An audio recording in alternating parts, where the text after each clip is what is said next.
প্রায় ২ মাসের জন্য নতুন একটি চাঁদ পেতে যাচ্ছে বিশ্ব। শুনতে অবাক লাগলেও এটাই সত্যি।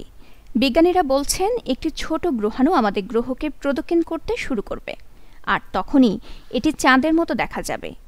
এই চাঁদের নাম রাখা হয়েছে মিনিমুন, কারণ মহাকাশ কেন্দ্র ছাড়া তা দেখা যাবে না বলে জানিয়েছেন গবেষকরা। মার্কিন সংবাদ মাধ্যম সিবিএস নিউজের প্রতিবেদনে বলা হয়, আগামী ২৯ সেপ্টেম্বর থেকে নভেম্বরের ২৫ তারিখ পর্যন্ত পৃথিবীর আকাশে উদয় হবে ক্ষুদ্র চাঁদ। আমেরিকান অ্যাস্ট্রোনমিক্যাল সোসাইটির প্রকাশিত প্রতিবেদনে বলা হয়, ২০২৪ PT5 নামে একটি গ্রহাণু পৃথিবীকে অতিক্রম করবে সেপ্টেম্বরের শেষের দিকে। গত মাসেই এই গ্রহাণুর অস্তিত্ব মিলেছে।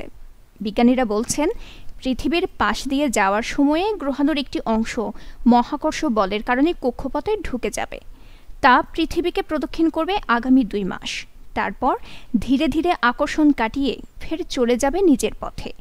আর এই প্রদক্ষিণরত গ্রহাণুর অংশকে উপগ্রহ হিসেবে মনে করছেন বিজ্ঞানীরা। তুলনা করা হচ্ছে চাঁদের ছোট অংশের সঙ্গে। গবেষণার প্রধান লেখক কার্লোস দে লা ফুয়েন্তে মার্কোস বলেন, মিনিমুনটি সাধারণ টেলিস্কোপ বা দূরবীন দিয়ে দেখতে খুব ছোট হবে, তবে শক্তিশালী সরঞ্জাম দিয়ে পেশাদার জ্যোতির্বিজ্ঞানীরা এটি শনাক্ত করতে সক্ষম হবেন। নিউজ ডেস্ক, দৈনিক পূর্বকোণ।